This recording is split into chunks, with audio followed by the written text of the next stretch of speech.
I'm Kirk Harnack. On This Week in Radio Tech, I'm joined by Chris Tobin and Rich Parker. We're talking about Hurricane Irene and staying on the air during her aftermath. Twert is up next. Netcasts you love. From people you trust. This is Twit. Bandwidth for This Week in Radio Tech is brought to you by Cachefly at CACHEFLY.com.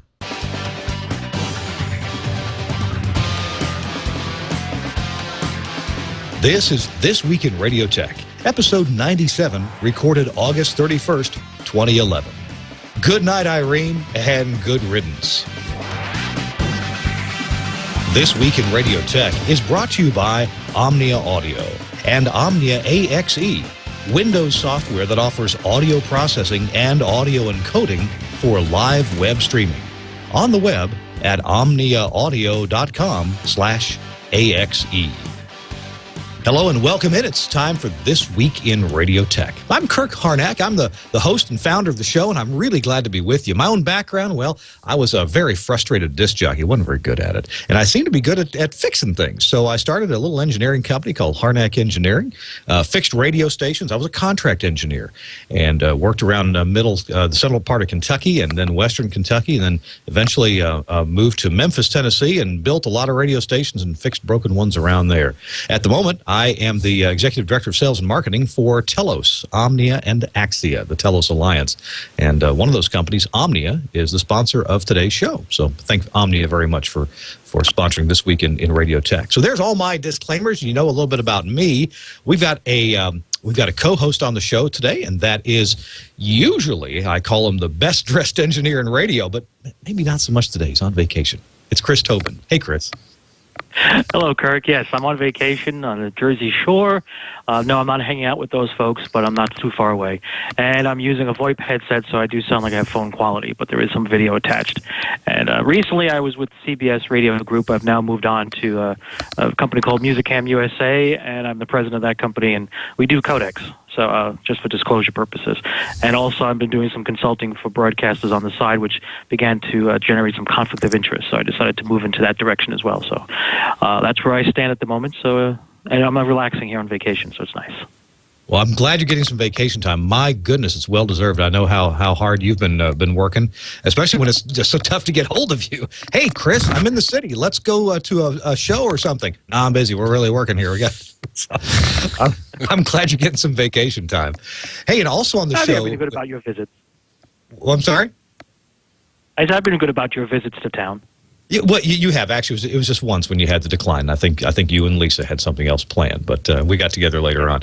Hey, also with us is a guy who's just been through a storm. I'm not even sure he's got his hair back in place yet. Let's check in with from Vermont Public Radio, Rich Parker, who's been on the show before. Hi, Rich.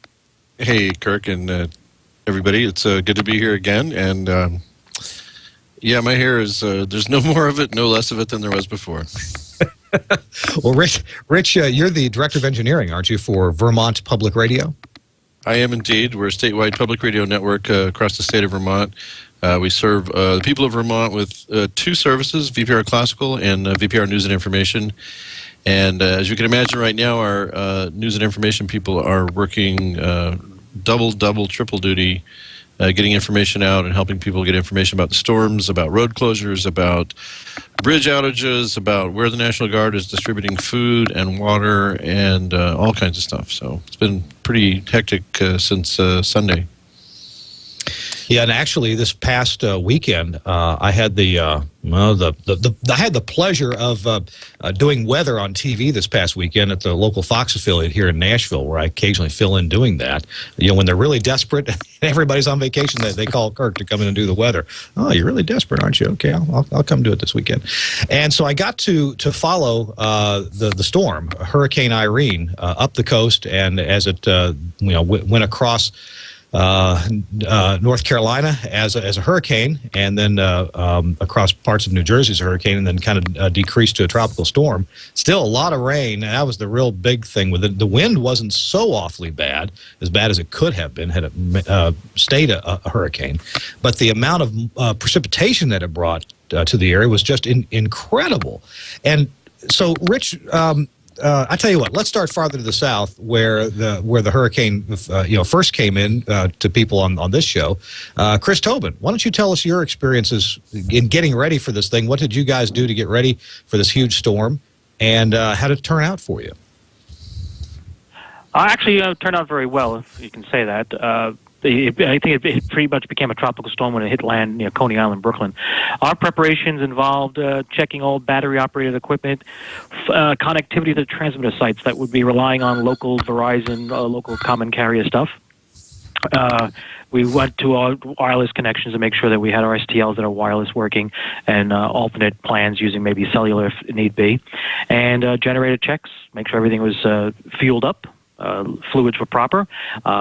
Reserve fuel was available if we had to go for, say, a third or fourth day, but I think our fuel reserves were good for a week, so, hopefully we didn't have to go that far. And also we planned on making sure people would be at the transmitter sites so that if something did go awry, we could quickly respond and keep things afloat, since the three AM stations were providing news, and we put one of the news AMs on the FM sister station, so that there was no chance for someone not getting what they need for information.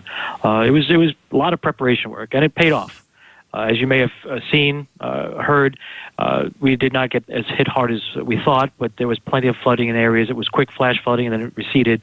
And a lot of folks in the suburban areas that were definitely hit, and still, as of today, are still seeing flash flooding on, I guess, rivers cresting and brooks and things of that sort. When we talk about a storm like this, a hurricane, tropical storm, and all the loss of life, the potential for loss of life, it could have been worse. About 50 people died as a pretty direct result of Hurricane Irene and then Tropical Storm Irene, and that's bad. It certainly could have been a whole lot worse had it remained strong as it went by New Jersey and hit Long Island and went on up north and into New England. So, but on this show, despite the fact that there was loss of life and it could have been worse, we're really talking about broadcasters maintaining their services, and this is a time.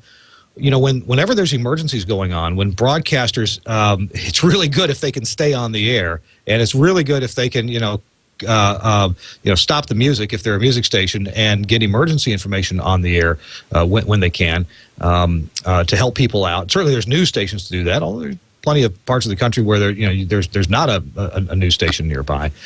So I guess what I'm getting at is, did you feel? And did your colleagues at CBS feel, did they feel really, really driven to make sure that they did everything they possibly could to keep their transmitters going and keep the studio to transmitter links available and working and having backups, and then also perhaps even protecting the studio from power outages and damage and such? What kind of burden rests upon you when you see this big storm coming, Chris?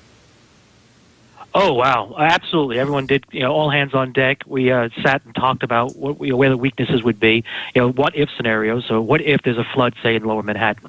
What does that do to the utility company? What does this do to the telephone company or other services that we may be using? And how do we work around that? And our studio facilities are well prepped for almost anything. So we have generators. Everything is protected from flooding. It's above the floodplain, so we're in good shape there. A lot of the interconnects to the transmitter from studios are wireless and combination of wired. I'll just call it that. So we had the ability to fall back on the wireless if we had to, in the event of the T1s being wired lost. We're lost. The burden primarily was trying to go through a checklist, sort of like like a plane, a captain of a plane, a cockpit, and trying to envision every possible scenario. The weather forecasters were telling us expect sustained winds of possibly up to 90 miles an hour or greater, or sustained winds of 75 miles or greater. Now, we know in Manhattan and many large cities where you have tall buildings, the wind as it passes through the canyons, if you will, picks up speed. They create vortexes. And we've learned in the past from storms that have rolled through, that can create a lot of damaging winds, which means you have debris flying around. could easily damage our facility where we are. So, what do we do if the windows blow out in the building? What do we do if the, our transmitter facility, which is located at the Empire State Building, has an issue? How do we sustain or operate from backup facilities? So, we spent 2 to 3 weeks of just planning and figuring out, and we normally do this anyway every quarter to check just to make sure things are in order for us. And it fared well. Everybody was up, running, no issues to report, and it was good. New York City got what they needed from us, and we were able to maintain our nonstop coverage. So let me turn to Rich Parker now. Rich, hey, Rich, what city are you in right now? Right now I'm in Richmond, Vermont, which is about, I guess, 12, 15 miles east of Burlington, and about 20 miles west of Montpelier, which is the capital. And we were hit pretty hard by flooding. I guess to follow up on what Chris was saying is, in Vermont, probably more so than a lot of places, we're generally geared up for pretty bad weather. I expect probably to see frosts in my yard probably sometime next week, just to give you an idea. And we've taken snow machines up to the top of our mountains in June. So we have a kind of an undergirding of just a sensibility of weather and bad weather and what that can do for us, just as a starting place. So thinking about Rich, in fact, you and I were talking earlier today because I was saying, yeah, Rich, is this a story? Are there things that our audience and that we, Chris and I, can learn from your experience up there in Vermont? And I was asking about, okay, what kind of things were you unprepared for, or what kind of prep are you doing? And your answer was, it made perfect sense after you said it, but I didn't think of it till after you said it. You said, well, we're prepped for really bad winter weather anyway, and a whole lot of rain, it doesn't present much of a different scenario than the really bad winter weather that we have up in Vermont. So, have I got that essentially right? Well, that's correct. I mean, I don't want to diminish what happened here. There was a lot of terrific damage and a lot of disruptions. But what I mean is that as we saw the weather reports of the hurricane moving up the coast and then turning into a tropical storm, it had actually veered west a little bit, which kind of caught us a little bit by surprise. But it turned out that we didn't have extreme winds all over the state. Now, if you look at a map of Vermont, you've got the Green Mountains running right up the center. There's other ranges. We got the Adirondacks to our west. And so it kind of breaks that up a little bit. But there were people who were reporting high wind gusts, trees down, some kinds of damage. Yet at my house and some other friends' house, they heard the wind up in the trees, way up in saw the clouds going, but they didn't have much wind at the house. What I think really took everyone by surprise, and I will say this really took us by surprise, is that as the storm came through, and we thought, oh, well, that's not so bad. It's kind of raining and, some wind, but it's not, we've seen worse wind. It's not ice storms. It's not, 4 feet of snow. But then it was that 5 to 7, 8 inches of rain in 24 hours that pretty much undid everybody. And that created a context that none of us had ever experienced before. It was so overwhelming. I sent a link. I don't know if you saw that, but there's a link of bridge closings in Vermont, road closings. As you may know, Vermont, it's a long, narrow state. There's only about 650,000 people here. There's one interstate that runs up the east side of the state. I-91 runs up from about Brattleboro to St. Johnsbury and on up towards Canada, and then on the kind of cuts across the state from Lebanon, White River Junction, and kind of goes from at an angle, about a 45-degree angle, up through Burlington, and that's I-89, which then turns and shoots up towards Canada. And then across the lake from us is the Northway, the 87. So the bulk of our roads are 2 lanes, some 4 lane, but mostly 2 lane roads. Some of them pretty small roads, a lot of dirt roads, more so than a lot of places. Oh, great, you got that map. That's terrific. Now, if you look, it's a little bit hard to see, but if you look at those red lines, those are roads that are closed. The X's are bridges that are out. There are, at this moment, I think they may have gotten to everybody, but there were actually people who were absolutely and completely, totally isolated. They could not get in. They could not get out. We had state police going on ATVs, had people on mountain bikes. There's a pretty interesting YouTube video that's been floating around of a woman on a horse who rode across a raging torrent that was going across a creek, going across a highway to bring somebody some medicine, because there was all these ambulances and EMTs and stuff on the other side of the road, and honestly, all you could do is see just raging waters. And boy, it's just hard to picture. And the implications for that, not to dwell on Vermont's infrastructure problems, but the implications for us is that Vermont Public Radio has 12 full-time stations in the state of Vermont. That's a little bit hard to imagine. I mean, Chris is, one transmitter in New York covers 10, 12 times the number of people that we cover.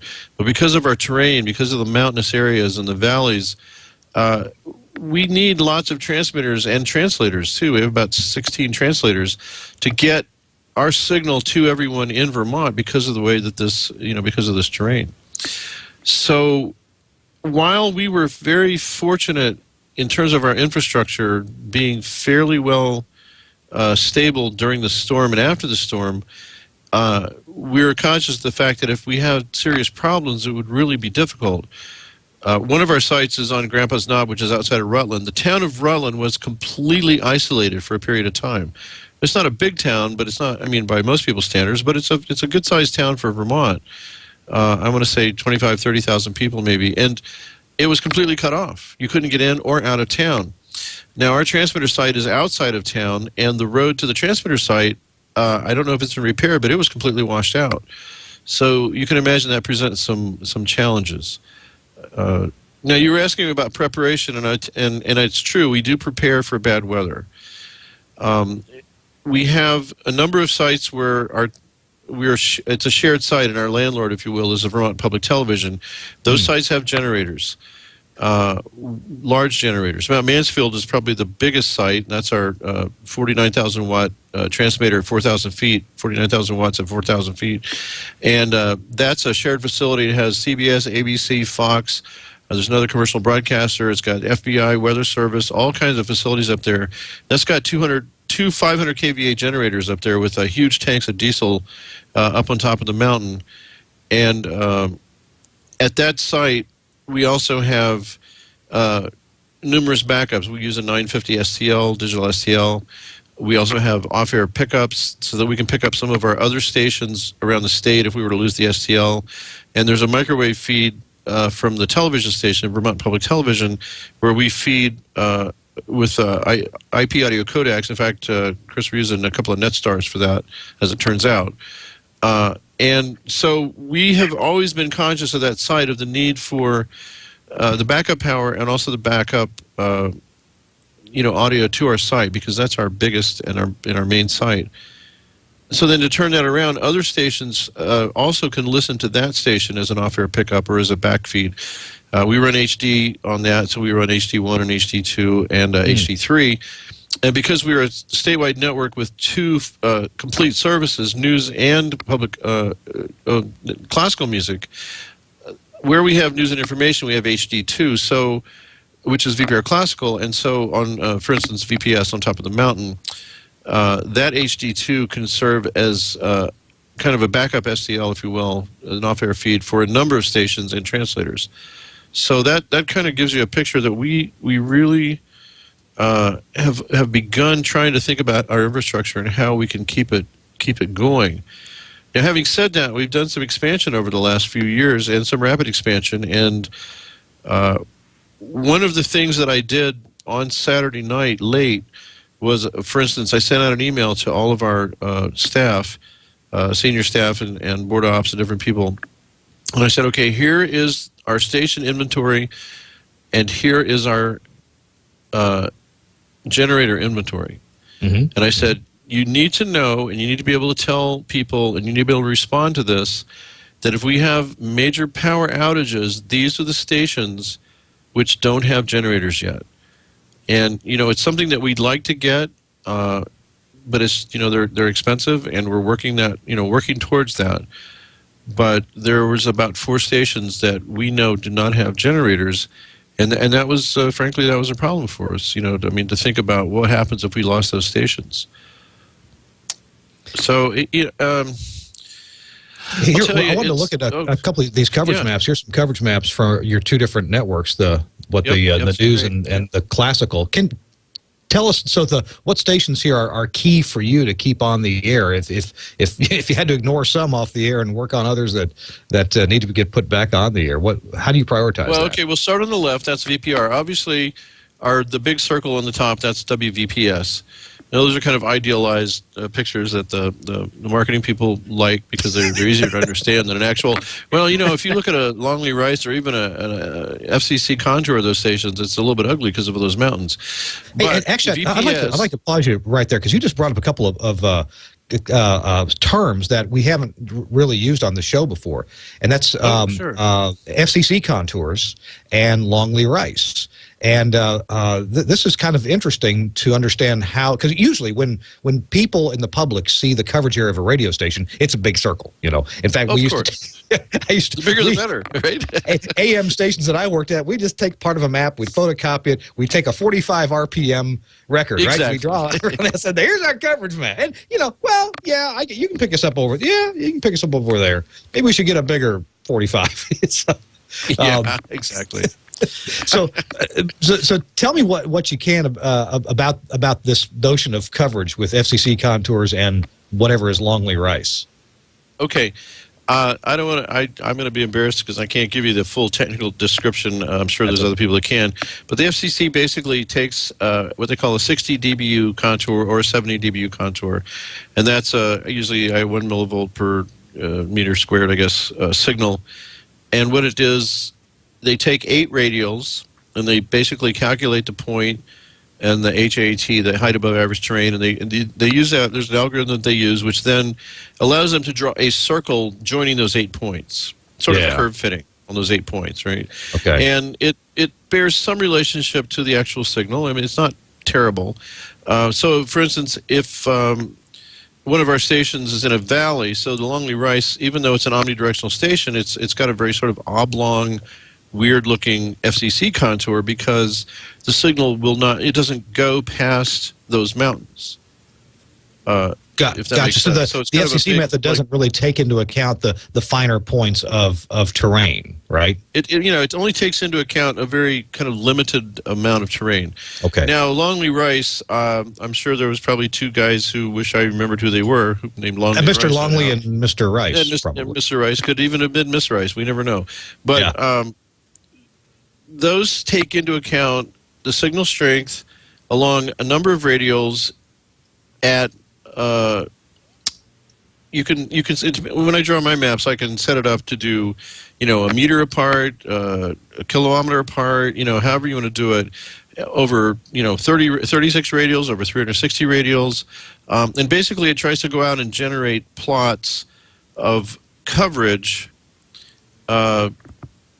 based on what's predicted, but it takes into account terrain, it takes into account ground cover sometimes if you put that in the model, and reflections to some degree. It's a very complicated model. I'm much greater minds than I designed this, but it basically gives you what we have found to be a pretty accurate representation of what you can expect for your coverage. Well, and when I first became aware of this Longley Rice map, it was when consulting engineers were trying to fit a new radio station into an area, into a town that maybe didn't have a radio station. And it would be prevented from fitting in there because of the contours of stations around it on the same or an adjacent frequency. So the FCC would think, well, you can't fit a station there. And then the engineer would come back and say, yes, but if we don't use the FCC method, if we use the Longley Rice method, which actually takes more contour terrain shading into effect, then indeed we can fit a station in here. So a number of stations were fit into, are now on the air because of this Longley Rice algorithm. And that's true. And, I mean, that's where you get your, what you call your 73. I'm going to blow it here. The short spacing. I forget the exact. Oh, anyway, I won't find it. But anyway, it's allows stations to be shorter than the normal allocations would allow, based upon the fact that there is significant terrain shielding.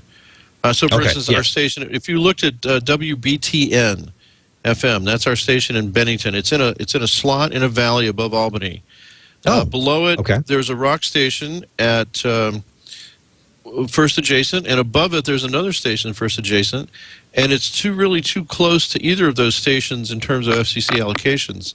But because of the terrain shielding and that kind of thing, we were able to kind of, the people that we acquired the station from were able to kind of shoehorn that in there. So, So anyway, so that's what that is. So, getting back to your original question, what would we need to keep on the air? Obviously, VPS, because it's our biggest and our highest station up there on the top of that circle. Obviously, in the bottom right-hand corner is our Mount Ascutney. That's another highest station, WVPR, and also WNCH, our classical station, is there. And then kind of in between them is WRVT, which is on Grandpa's Knob in Rutland. And then down below is the WBTN that I was speaking of. And then VPA is in the upper right, and it's inside the contour of WVPS. But in fact, again, there's a big mountain range right there. So people in that valley, if you'll look, there's kind of a road, and that road follows a river valley. It goes up to the lake there. It's hard to explain, but up from the New Hampshire border up to Canada. And that's the valley. And so VPA helps fill in some of those communities. So, they're all important, but I would have to say if we have, and we do have that. We have a sheet that has the order of the stations and importance. It has the population, the power, the number of people it's served, and we definitely use that as a kind of as a triage. In a similar way, in the southern part of the state, if you look on the VPR classical side, again we have VTQ, which is on top of Mount Equinox, down in the bottom left, and then we have WNCH up to the right there. And then above it is VXR, which is a station in Randolph in central Vermont. To the left of that, it looks like, this is where these curves are interesting. You see those circles overlap, and in fact, the FCC contours overlap, but there's a huge mountain range in between those two stations. Okay? And then above it is OXR, which is the classical station for Burlington. And then way up in the far right, the Northeast Kingdom, is WVTI. But we know that only covers about 3 to 5,000 people. So again, in terms of importance, we would look at WNCH, WVTQ, the WOXR in terms of population, and the WVXR, which is in the middle of the state. And this is where things get difficult because VTI does not currently have a generator. And that's the one in the far right. The one in the center of the state we just acquired last year from a commercial broadcaster, that is WVXR. That's an 11 kilowatt station. It's running a Nautel NV series transmitter into a 5-bay Shively antenna. So we're only required to put out about 5 kilowatts of TPO, but it's still a very important station in the very, very center of Vermont for VPR Classical. And that does not yet have a generator. In the bottom left side, WVTQ, it's on top of the mountain and it has a generator, but as I was telling you earlier today, that's not our site. I mean, we're tenants. There's a brand new Kohler up there, brand new Kohler, beautiful, just a gorgeous, gorgeous generator. Kohler generator, okay. Yeah, and of course when the storm hit, well, it didn't come on. And so on that mountain in Manchester is also, some of you may know Brooks Brown. He's the owner and general manager of WEQX, a big rocker from 20, 30 years ago that broadcast on the top of Mount Equinox. Great station. He's one of your real classic station owners, engineers / I think, he does everything, including probably fix the toilets at that station. I mean, Brooks just does everything. Now he's about a 3-hour drive south of me. And he gave me a call and he said, I'm on my way up to the mountain and I'm going to take a look at the power up there and I'll take a look at your station too. This is the kind of cooperation that we get in Vermont. I think a lot of places probably have that, but in Vermont in particular, because of our really difficult terrain and some of those situations, we try to really help each other out a lot. So Brooks was on top of the mountain. He was looking over the situation. The trees had come down on the power line and taken that station off the air, and his station off the air. And it's a private consortium. It's called it's the Carthusian Foundation. It's some sequestered, I guess, forget the word is, but they're monks, and they live a private life of silence and whatnot. They don't deal with the outside world, but they have crews that take care of it. They actually, as an aside, they do cogeneration up there. They basically have a huge lake and an old generator, and what they do is they let water out of the lake in the daytime, and they run the generator, and they sell power to the electric company for, let's just say, 12 cents a kilowatt hour. I mean, I don't know what it is, but let's just say it's 12. Then at night, there's big engines at the bottom that pump it back up to the top when electricity is like 6 cents a kilowatt hour. And that's how they support themselves. Wow. You make a little on the margin. They make a little. They do it all the time, every day, every night. I've heard of this practice, but I didn't know that it was actually done commercially by third parties to make a few coins on the side. Yeah, they did it. So that's how they support the monastery. And but the power lines were taken out by trees, so they lost. There's commercial power as well, because obviously they're feeding back into the grid, so it's a combination. But the trees took the power lines down, so the station went off the air. The Kohler didn't come on, so Brooks drove up there and saw that they were doing the work, tried to get an ETA on when they were going to be back on the air. And when he got up there, there was a technician working at the generator, looking on the generator. We think it was, we're not sure, is it public safety, state police, the power company. We're not sure if somebody, or if it was a group of them, got together and put that generator. But the bottom line was that there was, it's ironic because of how much rain we had. There was no water in the radiator. And apparently either they hadn't checked it before the storm, or it leaked, or it got damaged. We don't really know what happened. I don't want to push blame because I don't know what happened. But anyway, Brooks had 5 gallons of water in his truck, so they filled that up and got the generator on, and they got us back on the air at about noon on Monday. So we'd been off since Sunday morning. It was just a bad situation. You couldn't drive anywhere. You couldn't get anywhere because of the flooding, and so he got us back on the air. So we were off for over 24 hours on that station. That was just terrible, because that covered a lot of people. And isn't that ironic? You get this hurricane, this tropical storm comes through and dumps all kinds of water. And what's the problem? There's no water in the generator. Yeah, it was. Yeah, I know. It was. Yeah. How does the generator know that it doesn't have water? Is there a switch in there, or did it overheat after having no water? Probably an overtemp, and it just protects itself. Is probably what happened. I mean, it may have started and then shut off. Yeah. So we got that resolved, and this is the crazy thing about what's been happening. As the time went on, we thought, the storm's passed, there's been a lot of rain, but we're okay. Gosh, the power went off. We got to get this station back on the air. Well, it was like the reports started coming in. Like, the bridge is out here. This town is flooded. This town is completely underwater, like 8, 10, 12 feet of water. You can't get here. You can't go there. There's a hole in the road. There's, it was like they just kept coming in drips and drabs. And so ironically, by the time we got WVTQ back on the air at about noon on Monday, we thought, okay, well, that's a shame. That was one, and shame on us. It's not our generator, and it's tough when you're at a tenant site trying to work with the people to make sure that they do what they need to do. Plus, it's 3.5 hours away, 4 hours away by the time you drive to the top. But we thought, okay, well, we're great. We've dodged that bullet, and it's too bad for that station. But it was duplicated by WBTN, which was our news and information station, and that was our classical station. And not to diminish the importance of the classical, but I think people were really tuned into the news station, primarily at that time to figure out what was going on. So we thought we were fine, and all of a sudden, that big station, the 11 kilowatt, goes off. And we're like, you're kidding me. What happened? There's no power. So I called up the town garage, and they said, yeah, there's no power. We're on generator. Well, that's one of the sites that doesn't have a generator. Mm-hmm. And what happened is that, I guess because of the flooding and just the amount of damage to the roads and everything else, the power company eventually, all of a sudden, they lost like 8 to 10 poles. And so it took out a whole huge section of transmission line.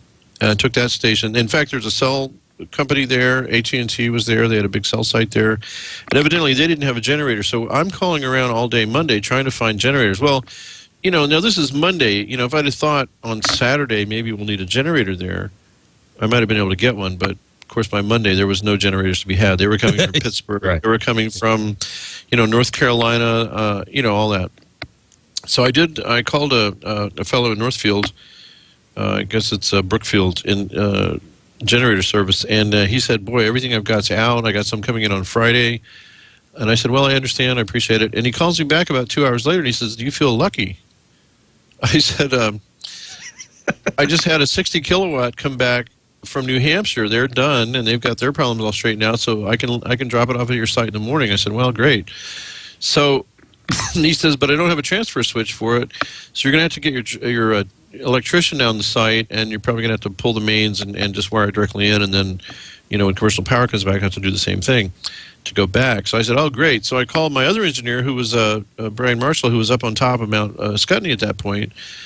And I said, Brian, do you think you'd get a hold of Chuck Johnson? And he said, well, I don't know. I'm sure he's busy. I'm sure everybody's busy right now. And I said, well, if you don't mind, just give him a call. So he calls Chuck and explains the situation. Can you be there in the morning to meet the generator? And Chuck goes, well, it's funny you should call me. He says, I'm in Winooski, which is right actually just down the road from our studios.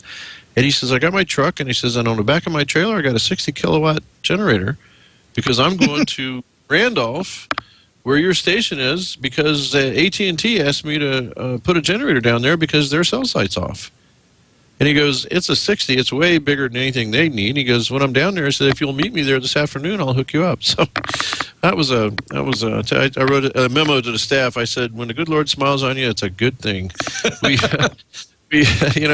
So Brian came down off the mountain, met Chuck Johnson at the transmitter site. They hooked up AT&T and then hooked us up, and we got us back on the air by about 5 or 6 o'clock that evening, and we ran on that generator, and we still are right now running on that generator.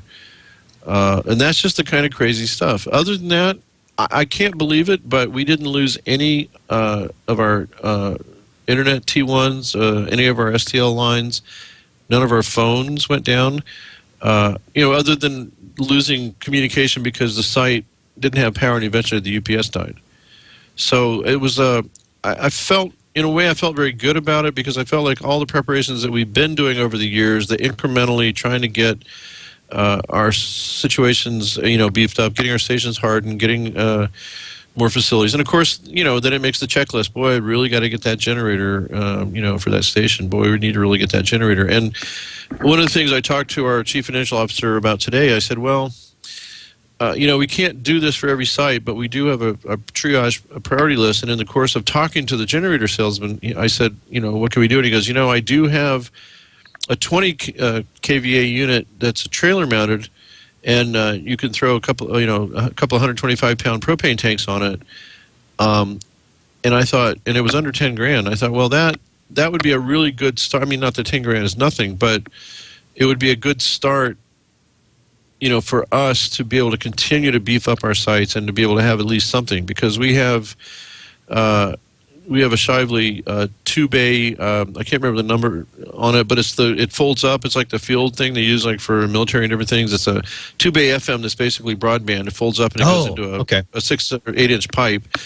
We've got some small, transportable transmitters, about a kilowatt, and that kind of thing. So, we are trying to build up a stable of equipment that we can use for disaster recovery, for restoration, for getting a signal on the air somehow. Gotcha. That's a lot. I could shut up for a minute here. You mentioned something interesting that I want to come back to as soon as we do our commercial, and also want to bring Chris Tobin back in to talk about triage at the CBS facilities and what kind of plans that they would have to do that. First, we're going to tell you about our sponsor for this show. It's my friends at Omnia, and I want to tell you about a piece of software that we're actually giving away. We had a contest earlier today, and sorry if you missed out on that. It wouldn't be fair to allow a few last-minute entries. But I asked that friends of this show, when I tweeted on Twitter when I tweeted what this the subject was about and that the show was going to start in a couple hours. I asked that, hey, if you retweet my tweet, you'll be eligible to win a free Omnia AXE. And what is Omnia AXE? Well, let's have a look. I think we got a picture of the website here. Omnia AXE is an idea that we had at Omnia to combine in a piece of software that runs in Windows or runs on a Windows server or whatever modern Windows platform you want to run it on. It combines audio processing designed by Omnia specifically with streaming audio in mind, and it combines the audio encoding in the same piece of software. It's also pretty flexible in the following way. Omnia AXE, it's I don't know, it's a little bit hard to describe how we license this software, but it's really flexible. Here's what it is.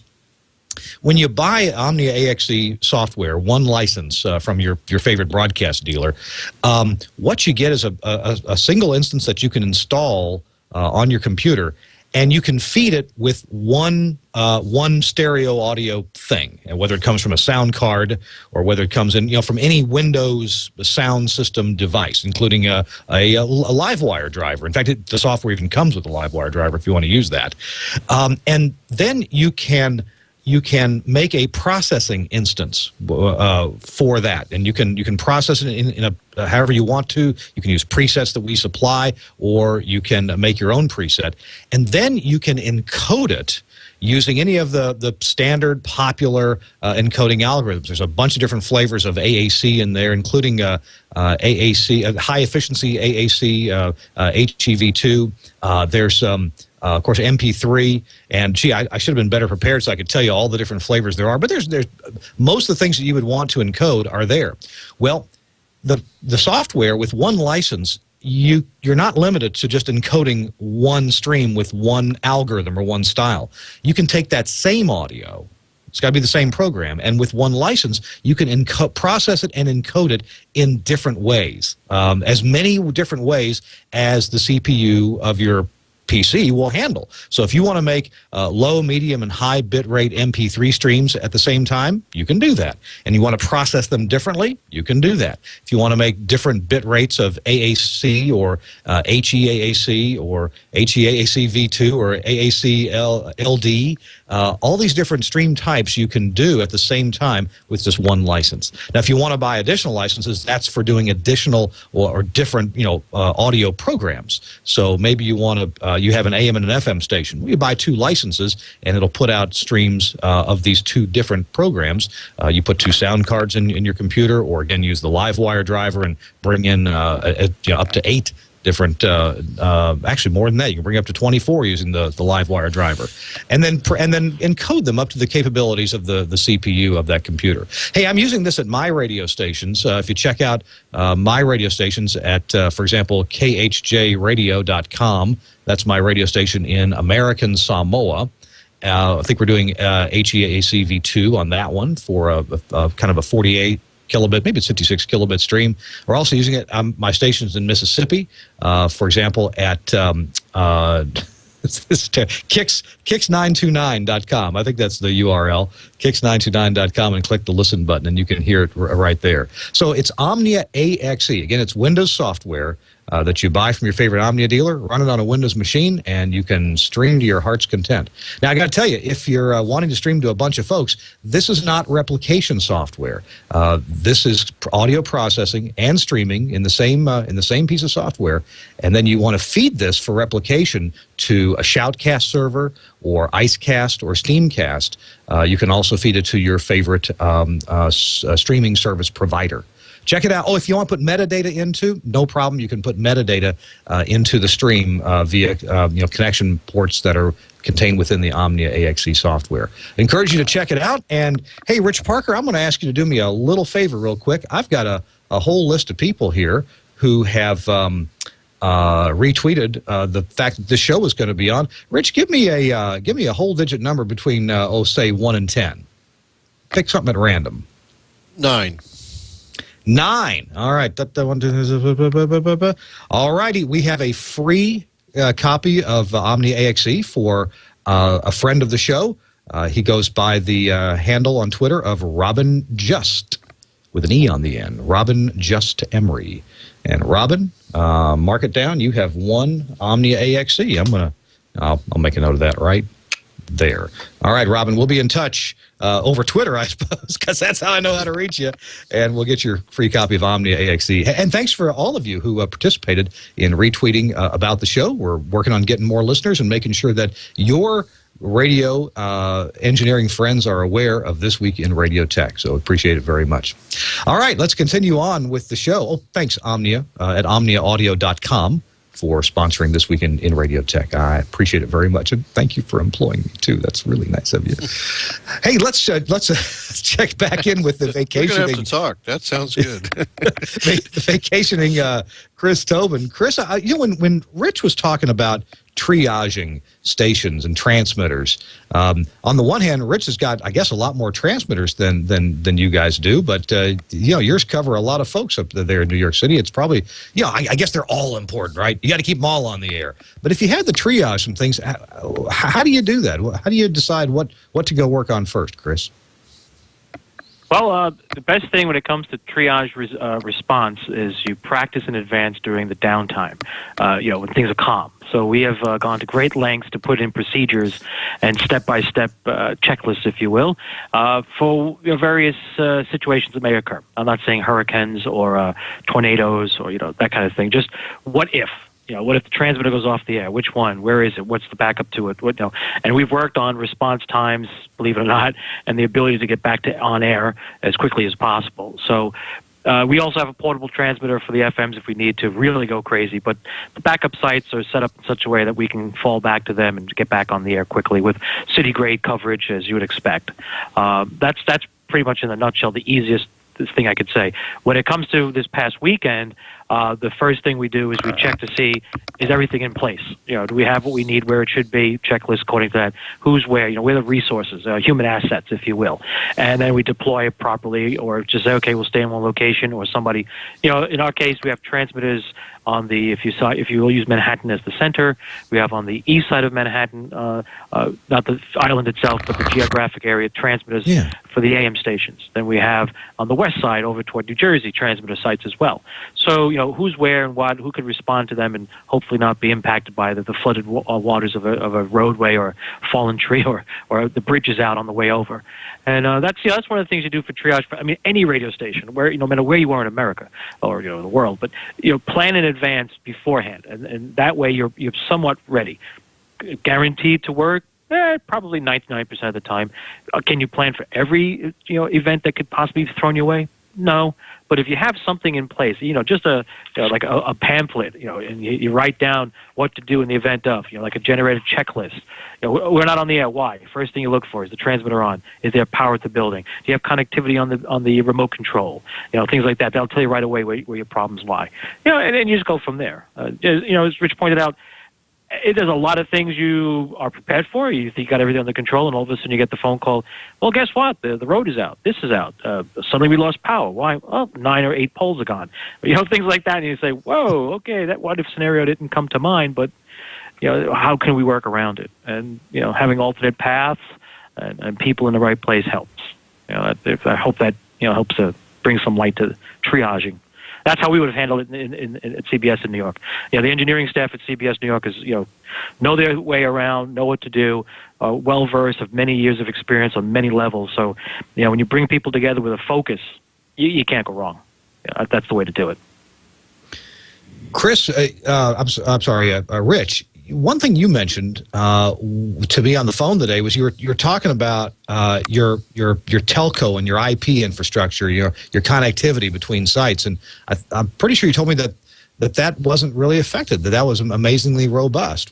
I'm curious as to why you think that was. Why didn't things fail when we've seen on the news, we've seen all this flooding and these torrents of these rivers of water going through some places in Vermont. You'd think that more telco infrastructure would be affected. I was frankly surprised. Pleased. I was surprised in a good way. I can't explain it exactly why, but I know that they've been preparing. We were in this area. We were New York 9X, I guess it was, and then it was Verizon. And now it's Fairpoint, and I won't sugarcoat it. When Fairpoint came into Vermont, New Hampshire, and Maine, I'll be honest, a lot of people know, and this is in the press and everything else, there was a lot of problems. There was issues in getting their infrastructure straightened out. There were some issues with building. There's just a lot of strikes against them over the past couple of years. And I think the positive side of that, no one likes that kind of pain. No one likes that kind of public relations nightmare and that kind of problem. But it's good people working there. They're really talented people. They're very dedicated. And I think what happened is that they said, we don't ever want to be in this situation again. And they just began working really hard to beef up everything they could. And even when this outage happened, they right away just hit the ground running and started taking care of their facilities. There's other people in the state as well.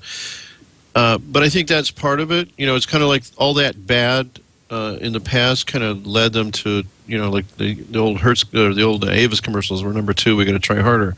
We had some bad outcomes. We got to try harder, and I think they did.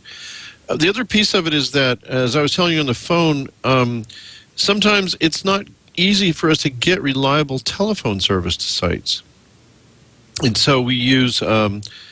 One the ones that we use, and I'm sure there's others, is a Tellular. It's basically a cell phone modem, if you will.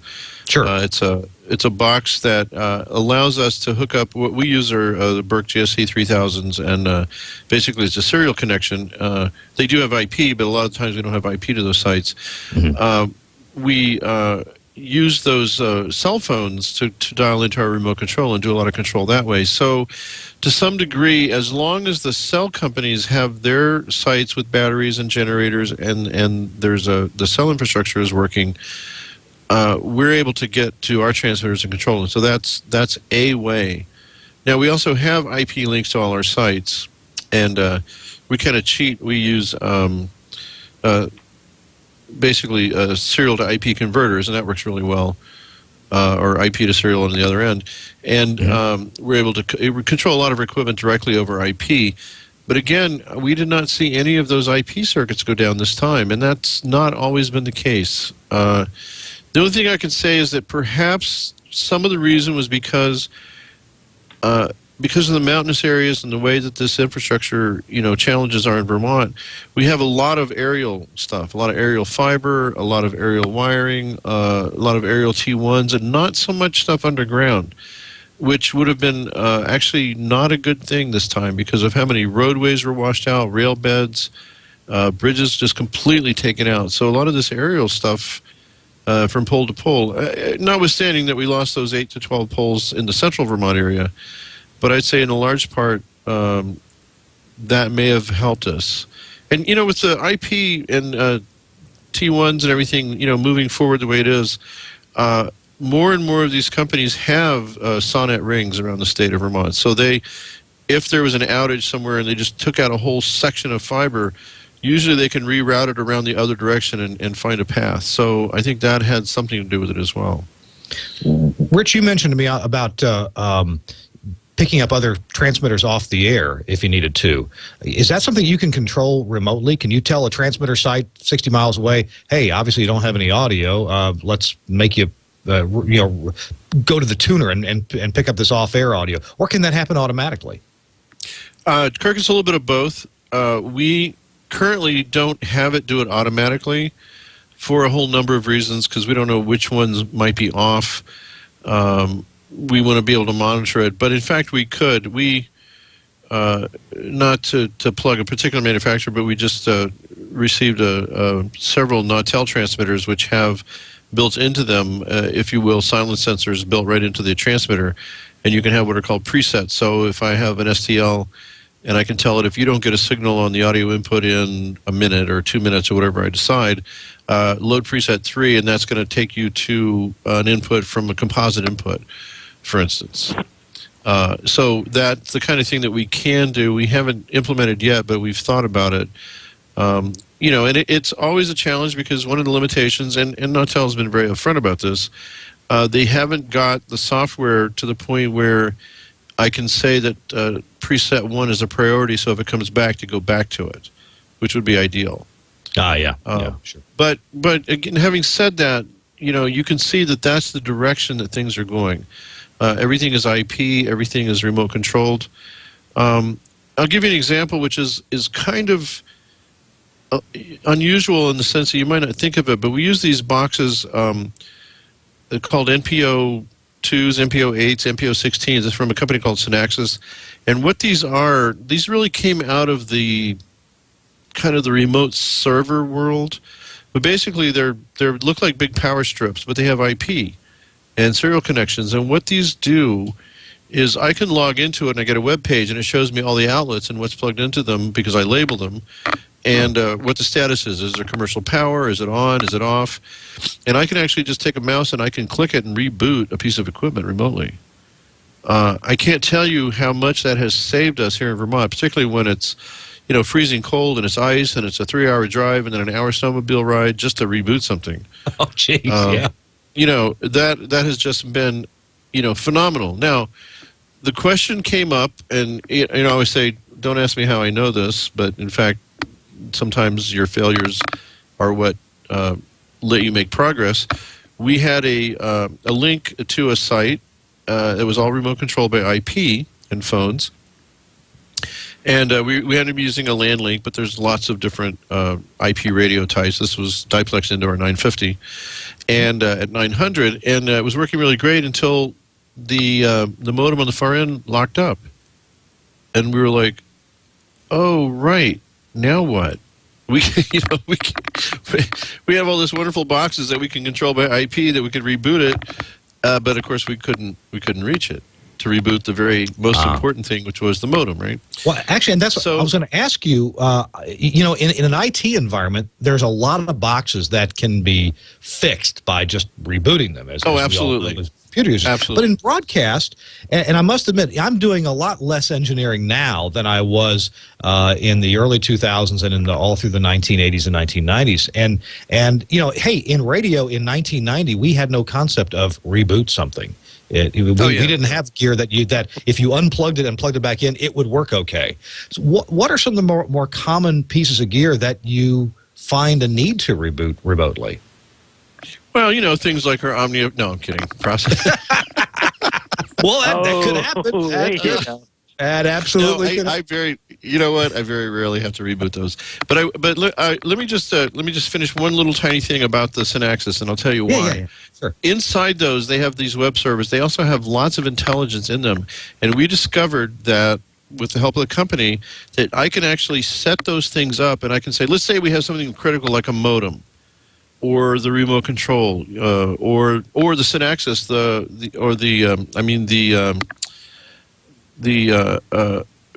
RS-232 to IP links, right?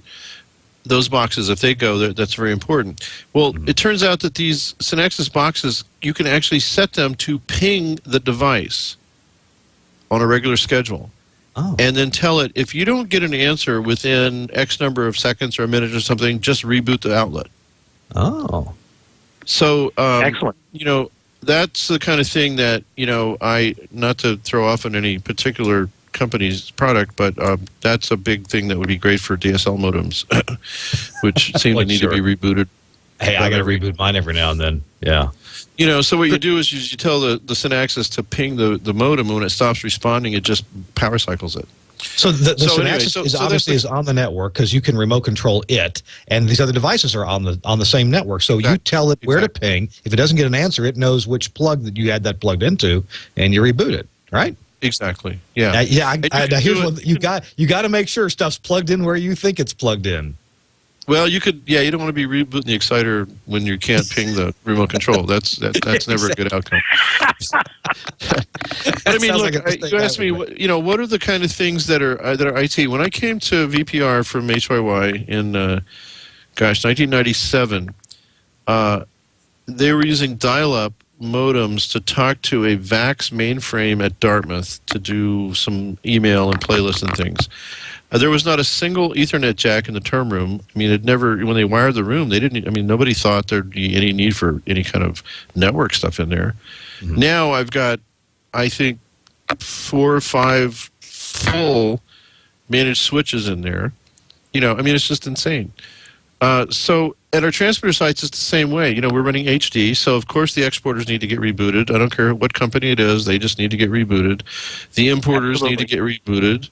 Sometimes even the exciters need to get rebooted. And as I said, sometimes the processing, the HD receivers have IP, and those need to get rebooted. The remote control sometimes need, you know, so many of these devices are microprocessor controlled, and the environments at transmitter sites is so harsh that, you know, I just don't know, other than some kind of mil-spec piece of equipment that would cost 10 times what you pay for it now, I don't know how you get around that. So we just, you know, we have a Monday checklist that says reboot this server, reboot the audio vault, reboot this, reboot that, do this, check this, restart that. I mean, it just becomes part of our preventive maintenance is to reboot stuff. Interesting. Chris, tell me about your experiences in having to reboot things. By the way, we've only got about 5 more minutes left in the show, so we'll need to wrap it up. But you seem to be keying in on this too. And by the the IT community, I was just looking at the chat room, and IT people there in the chat room were saying, "Well, this stuff's been out for 10 years." And well, yeah, it has. But as broadcasters, people like me and Rich, we're just finding out about this stuff in the last few years, just recently. Chris, go ahead. Oh, well, yeah, we've actually put to use power strips that have the ability to be remotely accessed, web servers in them, and I think they also have the ability for cycling, for routine power cycling, so you have stuff that locks up, you can make sure it's cleared, or like a watchdog, timer does on some CPUs. And with the IT stuff, we've had a lot, and I agree, the HD stuff, unfortunately, does need to be restarted from time to time. I can't say we've had any issues with the audio processing, but nowadays, with everything being microprocessor based or DSP based, whatever you want to call it, dirty power, and there's a lot of it out there, does wreak havoc on stuff. And unless you have a really good UPS system, sort of filters and keeps up. That's one of the things I think broadcasters overlook is anything server-based. You look in the back rack and forget about it, and then all of a sudden say, you have an audio delivery system that suddenly locks up, and you look at the logs on the server, and you realize, oh, this has been in trouble for about 6 days. Had you some software that would check on the health of that system, you'd probably know about it sooner and not run into the risk of being off air or being embarrassed by the fact that you're playing the wrong songs or commercials from 2 weeks ago are playing. Not that that's ever happened to me, but just saying. Yeah, of course. Hey, it was like Freddie. Hey, Rich, Rich, in the minute we've got left, what do you think of that tropical storm Irene? What lesson have you been able to take away from it and share with your fellow engineers, or what's going to help you be more prepared next time? Oh, wow, I don't know. I guess I wish I could remember the guy's name, but it says man proposes and God disposes. I think that pretty much sums it up. You do what you can, and, as it says in Ephesians, having done all, stand. You do what you can, you do what you know about, and you do your best to provide ways around eventualities. But the biggest thing you can do is to then make notes afterwards, what you learned, and see if there's anything you could do differently, you could do better, and move on. Well, despite all the destruction and all the huge quantities of water we've seen in the news, and the folks who've actually lost their lives in your area, we're glad that you guys are okay, and that Vermont Public Radio fared pretty well, with the exception of a little power outage here and there. So, good work. I think the work that you've put in the past, and the overtures you've made to your management for getting back up this and back up that, looks like it's paid off for you. Well, I want to say thanks, Kirk, and I appreciate that. And I also want to say, as a public radio engineer, I am just still always in awe of our commercial brethren. We have friends here who work at Nassau and Saga and some of those places, and the commitment that those companies have to duplicate transmitter sites and backups and things like that. I mean, I realize there's a lot of money on the line in commercial radio every second you're off, but it's really... I hold that up as a model of the way things should be, and I really appreciate the hard work that folks like Chris and them do to keep those big networks going, and I just really applaud you for that. Good deal. And Rich, thank you for being with us. And Chris, I know that you're changing positions. Anything you want to say about that yet, or do you want to hold that announcement for another show? Oh, we'll hold that for another show. Let's not take the focus away from Rich and his success stories. No. All right. Well, you enjoy your vacation, and thanks for telling us about your guys' experience there in New York City. I'm just delighted that, I can't make light of the folks who lost their lives and folks who are still without power, hundreds of thousands, if not over 1 million folks still without power. But so how are they going to listen to this show? I'm glad it wasn't any worse than it was. And hey, we got another tropical storm out there. It's going to be a hurricane if it's not already. Jose, I think, but it's supposed to recurve back into the Atlantic. We'll have to keep our eye on that. All right, Kirk, that's it for the. Put in a plug for radio. I'm sorry. Say again. I'm going to put in a real plug for radio. There's a lot of people that have written us and told us they're calling on their cell phone and saying, "I'm in my car listening to radio." You can't do that on the internet, and you can't do that on TV. So not yet. That's true. When things happen like that, radio's the place to go. It's the go-to place for us. So anyway. I appreciate that, and that is what we remind ourselves and sometimes our listeners here on this show as well. I don't know if radio will be around forever, but it still has a lot of good things that it can do for us, both in terms of ease of delivery and ease of picking it up, and a lot of the best content creators are still in radio, and I don't see that changing a lot just yet. Hey guys, thanks for being with us. Rich from Vermont Public Radio, thank you for being with us this evening. And thanks, also, Chris Tobin, thank you for being with us from your vacation. I want you to get back to it and enjoy the rest of it, okay? Oh, I will. Trust me, I will. All right, and thanks to the folks at omniaaudio.com for sponsoring this episode of This Week in Radio Tech. And a big thank you to the guys in the chat room for the good comments that you've made, and also the chat room administrators. Appreciate that for keeping everybody in line. And Chad, thank you for doing a great job of switching the show this evening. You can switch to yourself now if you want to. Or maybe you don't have that shot set up. Okay. Hey, there he is. All right, Chad. Excellent work. Yeah, good work. Yeah, that's great. Hey. All right, guys, we'll see you next week.